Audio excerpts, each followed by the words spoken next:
I was going to share my screen again. Obviously, last week we spoke about a disruptive Christmas. And of course, the next week we're in exactly the same situation again, where our best plans were disrupted. And I think we were all really enjoying being in person. And certainly would have been great to meet together in person today. So obviously, we can't apologize for it, but it's just the reality. Having to respond and be diligent and be sensible. Last week we spoke about the fact that we're going to be doing this Advent series, and that Advent really is about just preparing a sense of expectation and preparation of our hearts and understanding, so that Christmas doesn't just pop up, we celebrate it, and then we move on. That we really prepare our hearts. And last week we spoke about disruptive Christmas. We spoke about that there were 5 major disruptions, and yet God was weaving his purposes. God was advancing his purposes in the midst of disruption. And we're in the midst of a disruptive year. God isn't running around looking for a plan B. He hasn't been caught by surprise. He is continuing to advance his purposes in the midst of the disruption. And we need to draw confidence from that. And we need to be very careful that we don't just paint a picture of Christmas, which is perfect, when in fact the first Christmas was very disrupted and very imperfect in terms of the external and in terms of inconvenience, etc. What I would like to do today, and I'm really very aware, please understand up front, I don't want this to seem like a history lesson. And if you just stick with me until the end in 10 or 15 minutes, hopefully you'll see it's not just a history lesson. But what we're doing is we're preparing our hearts for Christmas, and we can hear the Christmas story over and over again. We can read the same passages, and it can end up just becoming a little bit of rote. It doesn't actually stick in us. And so what I would like to do this morning is I'd like to set up a contrast. I believe that contrast brings clarity. When we consider the opposite, then what we're looking at becomes clear. And what I would like to do is just set up a bit of a contrast between Herod, who was the king over Judea, the king over Palestine at the time, and Jesus. And hopefully by looking at Herod, we can understand the context, therefore just how radical the arrival and the means by which Jesus arrived and the means by which he taught and lived was so much in contrast with the kings and rulers of his day. And I really trust that I managed to make it clear, and I managed to make it relevant and practical for us where we are today. So Jesus was born into a world where the Caesars of the Roman Empire were ruling, and Augustus Caesar was the successor to Julius Caesar, who we've all heard about, and they put in place the Herod the Great, who was ruling in Palestine at the time of the birth of Jesus. He ruled for 33 years from 37 BC, and he was the ruler in place over Judea when Jesus was born. And you couldn't have more of a contrast between the life and the ministry and the birth of Jesus and that of Herod. Now, Herod is a surname. So there were many Herods. There wasn't only just Herod the Great, but Herod also had children, and those children were also rulers over the Jews. Herod, the Herodian family was a Jewish family by birth, but they were very heathen in the way they practiced. They were actually Arabic by birth, and they ruled over Judea at the time when Jesus was born. We know in contrast that Jesus was born in a stable. So it's believed that Herod died about 2 years after the birth of Jesus. And there on the left, you can see a slide of the tomb where Herod was buried. It was called the Herodian. And it was this massive monument that was built that went higher than all the other hills and mountains in the area, very much ego of Herod. And at this, just 2 years previous, you had a king who was born in, most likely, in a cave. And so you've got this amazing contrast between a sort of a king, a worldly king who was very much a narcissist. He was very evil. He was very cruel. And he was very aware of an outward display of power and grandeur. And then you have the true king being born in a cave. So we know that the birth of Jesus was in a cave or in a stable in Bethlehem. It was private, it was obscure, it was inconvenient and uncomfortable, like we discussed last week. And today, if you go to Bethlehem, you'll find just a small church built around what they believe was the cave where Jesus was born. It's not very grand in comparison to the massive Herodian burial site that we see there on the left-hand side. So Herod was a very interesting character. He was Jewish by birth, as I said, but he was very evil and very cruel and very much a narcissist. He undertook major building schemes. So one of his building schemes was the town and the port of Caesarea. And there you can see an artist's impression of a very grand Caesarea, which is on the Mediterranean coast. Maybe it was like the V&A waterfront of biblical times. He also undertook the building of Masada. Masada is that mountain fortress, and it was built very much like that because he was a very insecure king. And he built himself fortresses that would be impenetrable so that he could go to hide if he came under attack. He also rebuilt the Jewish temple, and it wasn't so much because he was a committed Jew, so much as he was trying to win political favor with the Jewish nation, because there were lots of divides and there was lots of contentions against his rule. And so he built this grand palace, this grand temple. He was also very cruel. By nature, he led a life of murder, of intrigue, and of suspicion. He had a favorite wife. He had 10 wives. He had a favorite wife, and he actually murdered her, or he had her murdered. He had his son murdered when he thought that maybe his son was being a threat. He murdered his son. And so he was a monster by nature, a monster by character. And in fact, interestingly, this is not to depress everyone on a Sunday morning. I am going to end a whole lot happier than this. But when Herod was about to die, he was 70 years old. So this is around the time when Jesus was being born and Herod was dying. He knew that there would actually be celebrations in Judea. So what he actually did is he arranged for the arrest of many of the elders, the Jewish elders from the many cities and villages across Israel.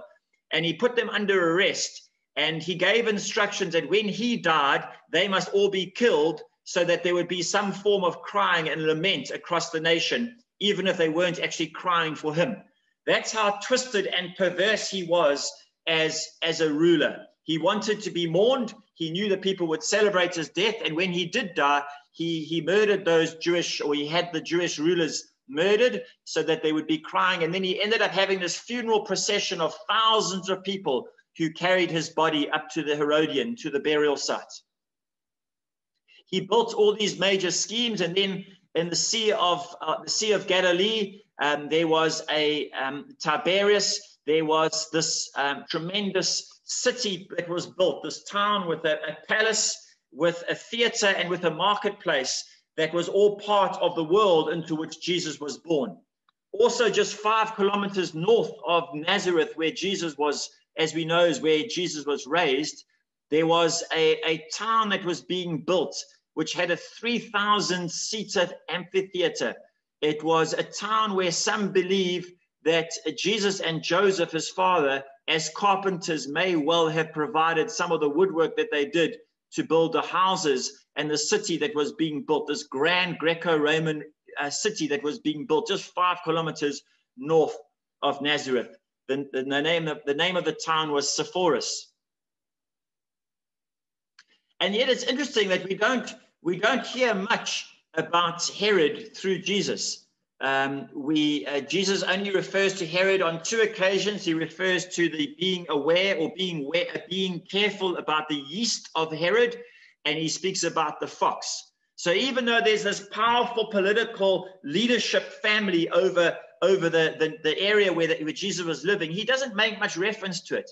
And what's also interesting is that Jesus was actually, even though he was such a study in contrast and leadership and style and humility, etc., Jesus was no less ambitious than Herod. Herod wanted to be the great ruler. Jesus was the great ruler. Jesus had the ambition to have a kingdom that would take over the whole world, the same as Herod wanted to. But Jesus just went about it very differently. In fact, at that time, if you wanted to look at a leader who knew how to do kingdom in a secular, natural point of view, Herod was the way to do it. He knew how to do it. He knew how to enforce. He knew how to build. He knew how to get building schemes going. But Jesus went about exact opposite. And what's interesting, of course, today is that apparently you find very few people going to the Herodian, to where Herod was buried, but we have tens of thousands of people going to the birthplace and the burial site of Jesus, who went about things in a total different way. So you've got these two kingdoms and you've got these two rulers who are set up very much in contrast to each other. Jesus is a total counter figure and a total contrast to how Herod went about leading and how Herod went about establishing the kingdom. Jesus went to people on the margins. Jesus built gently. Jesus invited people to follow him. He didn't make it compulsory. He had no buildings. He had no temples. In fact, if anything, he said that the temple was going to come down. He didn't murder anyone, but he allowed himself to be murdered. So we have this tremendous contrast between the way that Herod led and the way that Jesus led. And if I can just go back to sharing the screen, I want to share a quote by Eugene Peterson, just to further enforce my point. It says, in our schools and businesses and in our entertainment industry and in our professions, and yes, in our churches, we are immersed in a world of ways and means that either blatantly or subtly erodes or perverts the way of Jesus, often in the name of Jesus. Sometimes it does this by suggesting seductive detours around the way of Jesus. And that's taken from a book entitled The Jesus Way by Eugene Peterson. And so even if we examine our own heart, sometimes we are more taken in today by the way of Herod, by the size of buildings, by strength and force of character, than we are by the very way of Jesus. Jesus is no less ambitious. Jesus is no less public in his desire to extend the government and the rule of God across the world and across the globe. And we know that it is happening. The Herodian Empire, the Herodian dynasty has come to an end. But sometimes, even in the church, we get subtly taken into a more Herodian way of seeing the world. A competitive comparison, size of building, numbers of people, and numbers are not wrong, and buildings themselves are not wrong, but we can start to take on a subtle Herodian way of thinking, even in the church. But we know very much in terms of the world and political power, we get taken in by a Herodian way of doing things rather than a Jesus way of doing things. And so we just need to guard our own hearts. And so as we come to Christmas and we consider once again that this king is born in obscurity, in inconvenience, in quite an inconspicuous way, that is who we are called to follow. And Jesus says that I have come to serve and not to be served. That is certainly not the way of the kingdoms of this world.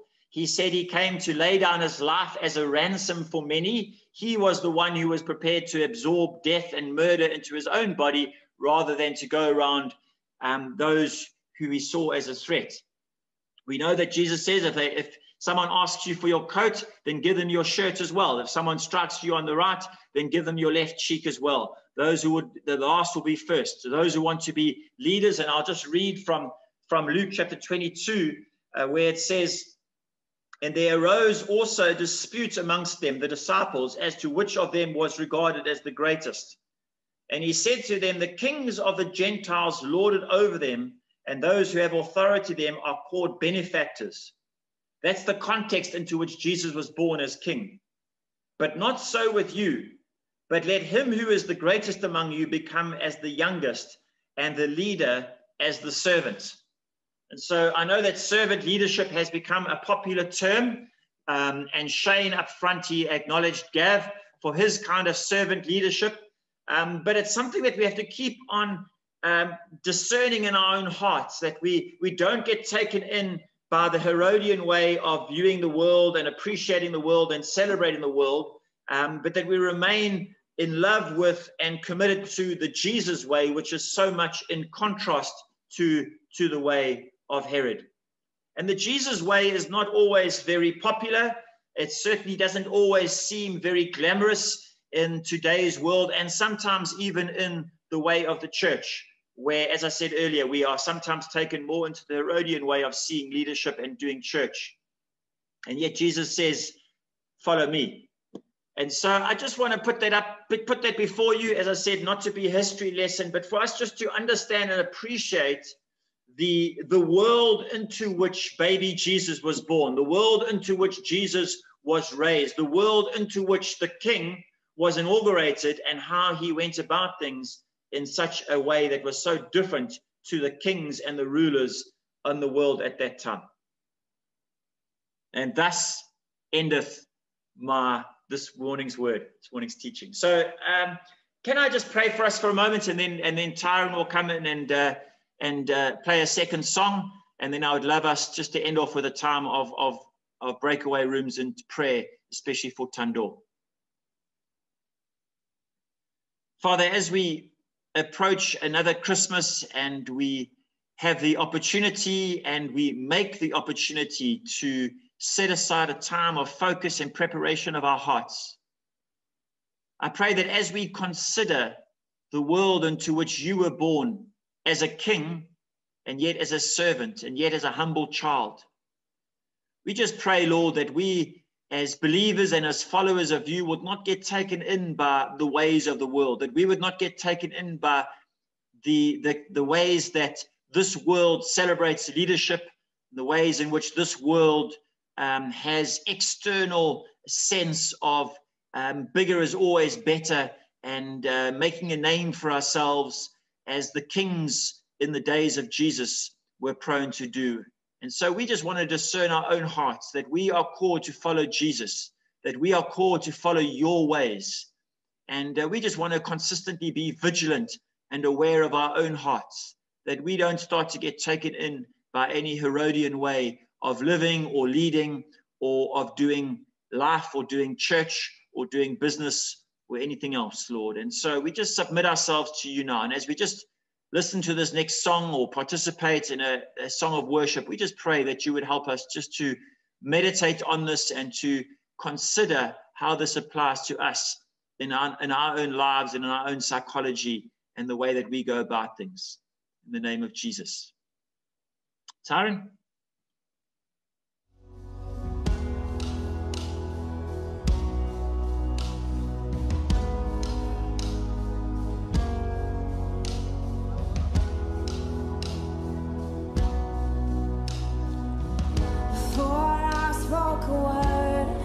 You were singing over me.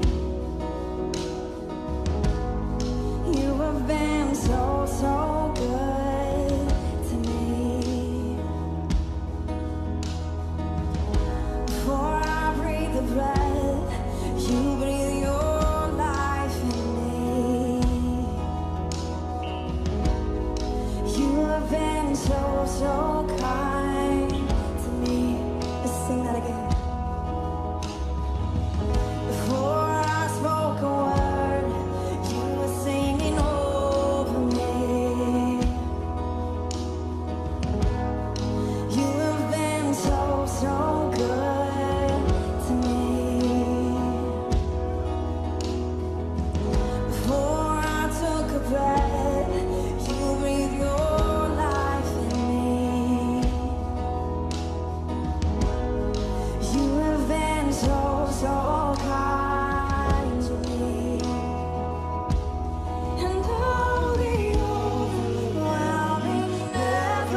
and I don't deserve it. Still, you give yourself away.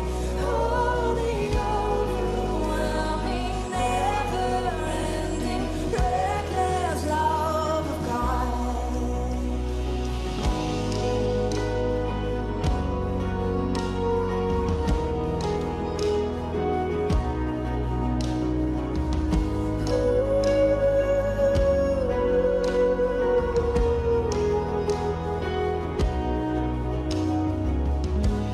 When I was your foe, your love fought for me. You have been so, so good to me. When I felt no worth, you paid it all for me. Yes, you did.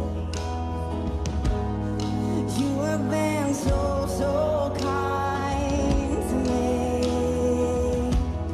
Oh, the overwhelming, never-ending, reckless love of God. Oh, it chases me down, fights till I'm found, leaves the 99, and I couldn't earn it, and I don't deserve it. Still, you give yourself away. Oh, the overwhelming, never-ending, reckless love of God.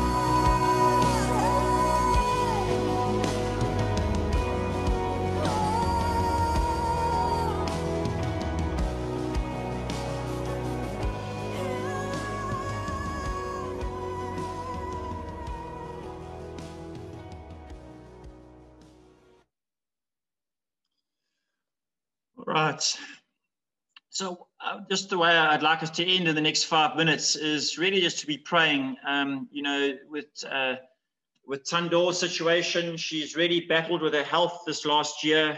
They've been battling to find out what the source of the issues are. She's been for multiple blood tests, and this last week she was 4 days in hospital taking blood tests, and they found out eventually, as I mentioned, that she had a cancerous ulcer on her intestinal tube, and they found a small mark on her liver. So there's a relief in the sense that they found out what the cause is, but obviously there's the vulnerability of knowing that it's there. And now there's a 4 to 5 hour procedure that takes place on Tuesday this week. She's going into the eThekwini Heart Hospital. Dr. Mudley is the pediatrician, and Dr. Mudley is also, another Dr. Mudley is the pancreatic specialist. They're going to cut out that part, and obviously you always hope that you're getting all of it. And obviously Tandor's a young lady, so in one sense she's resilient and organs will grow back and strengthen and she'll recover. But obviously it's been quite a tumultuous time for them. And then obviously there was the wedding. Just on a lighter note, Tandor did get her report back from school. She got an 80% aggregate. She got 4 A's.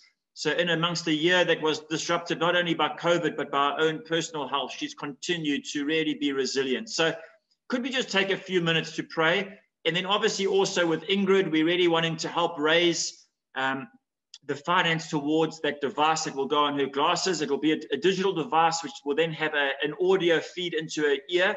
And that device will be able to detect faces and read text and then basically feed it through to her ear. So can we just take 5 minutes to pray as if it was us who was losing our sight, to pray as if it's our daughter, and to really just trust God for healing. So I'm going to put us into breakaway rooms. If I'm clever, I'm hoping to do them differently to last time. And then if we could just take time to pray, and then we'll come back together and say, all right, so I'm opening all the rooms now.